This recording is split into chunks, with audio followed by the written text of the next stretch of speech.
നമസ്കാരം. കേരളത്തിൽ ലവ് ജിഹാദ് എന്നൊന്നില്ല കേട്ടോ. പിന്നെ ചിലർ പറയുന്ന കേരള സ്റ്റോറി അവർക്ക് വർഗീയത മൂത്ത് വട്ടായി എന്തെങ്കിലും പറയുന്നതാണ്, അല്ലാതെ അതിൽ വാസ്തവമൊന്നുമില്ല. കേരളം മതേതരത്വം പൂത്തുലയുന്ന മാതൃകാ സംസ്ഥാനമാണ്.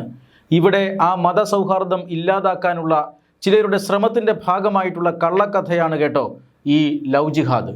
ഇങ്ങനെയൊക്കെ പറയുന്നവർ കേൾക്കേണ്ട ഒരു വാർത്തയാണിത്. ഉസ്ബെക്കിസ്ഥാനിൽ ഒരു മലയാളി പെൺകുട്ടിയെ ക്രൂരമായി കൊലപ്പെടുത്തിയ വാർത്ത കേട്ടപ്പോൾ ലവ് ജിഹാദ് ആണോ എന്ന് നിങ്ങൾക്ക് തോന്നിയിട്ടുണ്ടോ? കേരളത്തിലെ മാധ്യമങ്ങൾ പ്രതിയുടെ പേര് പോലും പറയാതെ ജാഗ്രത കാട്ടിയതായി തോന്നിയോ? മതം മാറ്റാനായി ഒരു ഹിന്ദു പെൺകുട്ടിയെ ഒരു മുസ്ലിം യുവാവ് ക്രൂരമായി തല്ലി ചതച്ചിട്ടും കേരളത്തിൽ ആരും പ്രതികരിക്കുന്നില്ല എന്ന് നിങ്ങൾക്ക് തോന്നിയോ? സംശയം വേണ്ട, ലവ് ജിഹാദ് ഇല്ല എന്ന് പറയുന്നവർക്ക് ഈ സംഭവം വലിയൊരു മറുപടിയാണ്. മലയാളി വാർത്ത ഇൻഡെപ്തിലേക്ക് സ്വാഗതം. ആലപ്പുഴ ജില്ലയിലെ ഹരിപ്പാട് കുമാരപുരം സ്വദേശിനിയായ സാവരിയ ബസന്ത് ഒരു ഡോക്ടറാകണം എന്ന സ്വപ്നം സാക്ഷാത്കരിക്കാനാണ് ഉസ്ബെക്കിസ്ഥാനിലെ പ്രശസ്തമായ ബുഖാറ സ്റ്റേറ്റ് മെഡിക്കൽ ഇൻസ്റ്റിറ്റ്യൂട്ടിൽ എത്തിയത്. സാമ്പത്തിക ബുദ്ധിമുട്ടുകൾ ഉണ്ടെങ്കിലും കുടുംബം മകളുടെ സ്വപ്നത്തിനൊപ്പം നിന്നു. എന്നാൽ ആ ക്യാമ്പസിൽ സാവരിയയെ കാത്തിരുന്നത് ഒരു ക്രൂരൻ്റെ കയ്യിൽ നിന്നുള്ള പടുമരണമായിരുന്നു. കഴിഞ്ഞ ഡിസംബർ ആദ്യവാരമാണ് ഇന്ത്യയിൽ നിന്നും സാവരിയ ഉസ്ബെക്കിസ്ഥാനിലേക്ക് പോയത്. മലപ്പുറം ജില്ലയിലെ പെരിന്തൽമണ്ണയ്ക്ക് സമീപമുള്ള പുലാമന്തോൾ സ്വദേശി 22-കാരനായ സദറുൽ അനം എന്ന ചെറുപ്പക്കാരനെ അവൾ പരിചയപ്പെട്ടു. ഒരേ ക്യാമ്പസിലുള്ള ഹോസ്റ്റലുകളിലാണ് അവർ താമസിച്ചിരുന്നത്. സദറുളിൻ്റെ പ്രണയക്കെണിയിൽ അവൾ വീണു. പിന്നീട് മതം മാറ്റ ശ്രമം, അനുസരിക്കാതെ വന്നപ്പോൾ ട്രാപ്പിലാക്കി ക്രൂരമായ പീഡനം, ഒടുവിൽ കൊലപാതകം. ലവ് ജിഹാദിനോട് പടവെട്ടി അവൾ വിദേശ മണ്ണിൽ മരിച്ചു വീണു. പ്രതി സദറുൾ ഇപ്പോൾ ഉസ്ബെക്കിസ്ഥാൻ പോലീസിൻ്റെ കസ്റ്റഡിയിലാണ്. അവർ കേസ് അന്വേഷിക്കുന്നുണ്ട്. സാവരിയയുടെ മൃതദേഹം ഉസ്ബെക്കിസ്ഥാനിലും അതുപോലെ തന്നെ കേരളത്തിലും എത്തിച്ച് പോസ്റ്റ്മോർട്ടത്തിന് വിധേയമാക്കി. കേരളത്തിൽ നടത്തിയ റീപോസ്റ്റ്മോർട്ടത്തിൻ്റെ റിപ്പോർട്ടിൽ ഞെട്ടിക്കുന്ന വിവരങ്ങളാണുള്ളത്. തലയ്ക്കേറ്റ അടിയും അതുകാരണം തലച്ചോറിലുണ്ടായ അമിത രക്തസ്രാവവുമാണ് മരണകാരണം. കാലു മുതൽ തലവരെ കൊടിയ മർദ്ദനമേറ്റ പാടുകൾ, പല ഭാഗങ്ങളിലും കടിച്ചതിൻ്റെ പാടുകൾ, ആയുധം കൊണ്ട് മർദ്ദിച്ചതിൻ്റെ പാടുകൾ.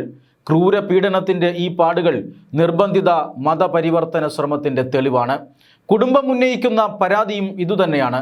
പ്രണയം നടിച്ച് മതപരിവർത്തനത്തിനായി ക്രൂരമായി പീഡിപ്പിച്ചെന്നും പിന്നീട് കൊലപ്പെടുത്തിയെന്നും FIR-ൽ രേഖപ്പെടുത്തിയിട്ടുണ്ട്. കേസ് തെളിഞ്ഞാൽ കേരളത്തിൽ ലവ് ജിഹാദ് ഇല്ലെന്ന് ഇനി ആർക്കും പറയാൻ കഴിയില്ല. ലവ് ജിഹാദികളെ അടപടലം പൂട്ടാൻ കഴിയുന്ന തെളിവുകൾ സാവരിയ കൊലക്കേസിലുണ്ട്. IB പ്രാഥമികമായ വിവരങ്ങൾ ശേഖരിച്ചിട്ടുണ്ട് എന്നാണ് സൂചന. കേന്ദ്ര ആഭ്യന്തര മന്ത്രാലയം വിദേശ മന്ത്രാലയവുമായി സഹകരിച്ച് കേസ് പരിശോധിച്ചു വരികയാണ്. തീവ്രവാദ എലമെന്റുകൾ കണ്ടെത്തിയാൽ കേസിൽ NIA വരാനുള്ള സാധ്യത തള്ളിക്കളയാൻ കഴിയില്ല. സദറുൾ എന്ന പ്രതിയുടെ സ്വദേശമായ പെരിന്തൽമണ്ണ പോപ്പുലർ ഫ്രണ്ടിൻ്റെ ശക്തി കേന്ദ്രമാണ്. സംസ്ഥാനമൊട്ടുക്കും പോപ്പുലർ ഫ്രണ്ട് നിരോധനത്തിന് മുന്നേ ഭീകര പരിശീലന കേന്ദ്രങ്ങൾ നടത്തിയിരുന്നു. യുവാക്കൾക്ക് ആളെ കൊല്ലാനുള്ള പരിശീലനം പോപ്പുലർ ഫ്രണ്ട് നൽകിയിട്ടുണ്ട്. ഒറ്റയടിക്ക് തലക്കടിച്ച് കൊല്ലാനുള്ള പരിശീലനം അതിലൊന്നാണ്. പോപ്പുലർ ഫ്രണ്ട് കേരളത്തിൽ നടത്തിയിട്ടുള്ള പല കൊലപാതകങ്ങളിലും ഈ തലക്കടി ഒരു കോമൺ ഫാക്ടറാണ്. ഇവിടെ പ്രതി സദറുൾ ലാപ്ടോപ്പ് കൊണ്ട് ഒറ്റയടിക്കാണ് സാവരിയെ കൊലപ്പെടുത്തിയിരിക്കുന്നത്. ഈ വശമാണ് കേന്ദ്ര ഏജൻസികൾ പരിശോധിക്കുന്നത്. മതപരിവർത്തനം നടത്താൻ സദറുളിന് ഏതെങ്കിലും തരത്തിലുള്ള സഹായം വ്യക്തിയിൽ നിന്നോ ഏതെങ്കിലും സംഘടനയിൽ നിന്നോ ലഭിച്ചിട്ടുണ്ടോ എന്നും പരിശോധിക്കും. നിലവിൽ കേസ് സ്റ്റേറ്റ് ക്രൈംബ്രാഞ്ചിന് നൽകാനുള്ള ശ്രമത്തിലാണ്. ഉസ്ബെക്കിസ്ഥാനുമായി കുറ്റവാളികളെ കൈമാറാൻ ഇന്ത്യക്ക് കരാറുണ്ടെങ്കിലും നിലവിൽ ഉസ്ബെക്കിസ്ഥാനിൽ നിയമ നടപടി നേരിടുന്ന സദറുളിനെ ഇന്ത്യയിലേക്ക് കൊണ്ടുവരാൻ NIA അന്വേഷണം കൂടുതൽ സഹായകമാകും. കേരളത്തിലെ ടെലിവിഷൻ മാധ്യമങ്ങൾ ഈ വാർത്ത കൈകാര്യം ചെയ്യുന്ന രീതി ശ്രദ്ധിച്ചിട്ടുണ്ടോ?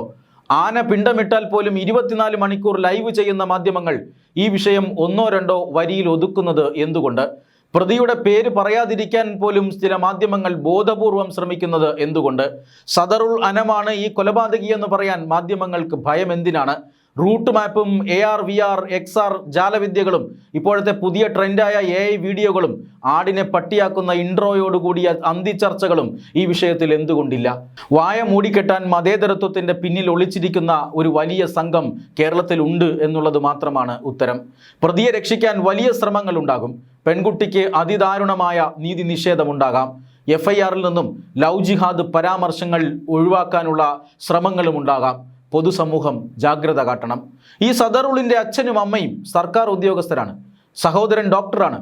പണം വാരിയെറിയാനും സ്വാധീനം ചെലുത്താനും ഇവർക്ക് കഴിയും. UP-യിലോ മറ്റോ ആയിരുന്നെങ്കിൽ അച്ഛനെയും അമ്മയെയും സർവീസിൽ നിന്ന് പുറത്താക്കി പ്രതിയുടെ വീടും ഇടിച്ചു നിരത്തി നടപടികൾ കടുപ്പിച്ചേനെ. ഇതിപ്പോൾ കേന്ദ്ര ഏജൻസികൾ വന്നില്ലെങ്കിൽ പ്രതി സദറുൾ മലപ്പുറത്ത് കിടന്ന് വിലസുന്നത് അധികം വൈകാതെ കാണാൻ കേരളത്തിന് സാധിച്ചേക്കും. ഹരിപ്പാട് പോലീസ് രജിസ്റ്റർ ചെയ്ത കേസ് ക്രൈംബ്രാഞ്ച് ADGP H. വെങ്കടേഷിന് കൈമാറിയതായി ആഭ്യന്തരമന്ത്രി രമേശ് ചെന്നിത്തല സാവരിയയുടെ വീട് സന്ദർശിച്ച് കുടുംബത്തെ അറിയിച്ചിട്ടുണ്ട്. പ്രതി സദറുളിന് ക്രിമിനൽ പശ്ചാത്തലം ഇല്ല എന്നാണ് പ്രാഥമികമായ കണ്ടെത്തൽ. കേസ് കേരള ക്രൈംബ്രാഞ്ചിന് കൈമാറിയ സാഹചര്യത്തിൽ ഇയാളുടെ മുൻകാല സുഹൃത്തുക്കൾ, ഫോൺ രേഖകൾ, നാട്ടിലെ സാമൂഹിക പശ്ചാത്തലം എന്നിവ കേന്ദ്രീകരിച്ച് വിപുലമായ അന്വേഷണം ആരംഭിച്ചിട്ടുണ്ട്. ഇയാളുടെ സ്വഭാവ രീതികളെക്കുറിച്ച് കൂടുതൽ വിവരങ്ങൾ ശേഖരിക്കാൻ സഹപാഠികളുടെ മൊഴിയും പോലീസ് രേഖപ്പെടുത്തുന്നുണ്ട്. പ്രതിയെ നാട്ടിലെത്തിക്കാനുള്ള ശ്രമങ്ങൾ പോലീസും സാവരിയയുടെ കുടുംബവും തുടങ്ങിക്കഴിഞ്ഞു. ഉസ്ബെക്കിസ്ഥാനിലെ ഇന്ത്യൻ എംബസിയുമായും വിദേശകാര്യ മന്ത്രാലയവുമായും അവർ ബന്ധപ്പെട്ട് കഴിഞ്ഞു. ഇന്ത്യയും ഉസ്ബെക്കിസ്ഥാനും തമ്മിൽ കുറ്റവാളികളെ കൈമാറാനുള്ള കരാർ ഉള്ളതുകൊണ്ട് തന്നെ പ്രതിയെ നാട്ടിലെത്തിക്കാനുള്ള ശ്രമം വിജയിക്കാനാണ് സാധ്യത. കുറ്റകൃത്യം നടന്നത് വിദേശത്താണെങ്കിലും ഹരിപ്പാട് പോലീസ് നിലവിൽ കൊലപാതകത്തിന് കേസ് രജിസ്റ്റർ ചെയ്തിട്ടുണ്ട്. ആവശ്യമായ നിയമപരമായ നടപടികൾ പൂർത്തിയാക്കി പ്രതിയെ ഇന്ത്യയിലേക്ക് കൊണ്ടുവരാൻ ശ്രമിക്കുമെന്ന് പോലീസ് വ്യക്തമാക്കുന്നുണ്ട്. എങ്കിലും കുറ്റകൃത്യം നടന്നത് ഉസ്ബെക്കിസ്ഥാനിലെ ബുഖാറയിൽ ആയതിനാലും പ്രതി നിലവിൽ അവിടുത്തെ പോലീസ് കസ്റ്റഡിയിലുള്ളതിനാലും ആദ്യഘട്ട അന്വേഷണവും വിചാരണയും അവിടെ തന്നെ നടക്കാനാണ് സാധ്യത. ഉസ്ബെക്കിസ്ഥാൻ പോലീസ് നടത്തുന്ന അന്വേഷണവും പുരോഗമിക്കുകയാണ്. കൊലപാതകം നടന്നയുടൻ തന്നെ സാവരിയയുടെ സഹപാഠിയായ പ്രതി സദറുൾ അനമിനെ ഉസ്ബെക്കിസ്ഥാൻ പോലീസ് അറസ്റ്റ് ചെയ്ത് കസ്റ്റഡിയിൽ വാങ്ങിയിട്ടുണ്ട്. നിലവിൽ പ്രതി അവിടെ ജയിലിലാണ്.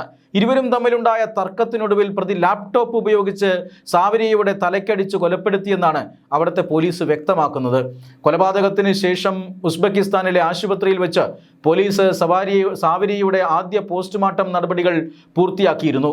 ശാസ്ത്രീയ പരിശോധനകൾക്കായി തലച്ചോറിൻ്റെ ഒരു ഭാഗവും തലയോട്ടിയിലെ പൊട്ടലേറ്റ ഭാഗവും അവിടുത്തെ ഉദ്യോഗസ്ഥർ ശേഖരിച്ചിട്ടുണ്ട്.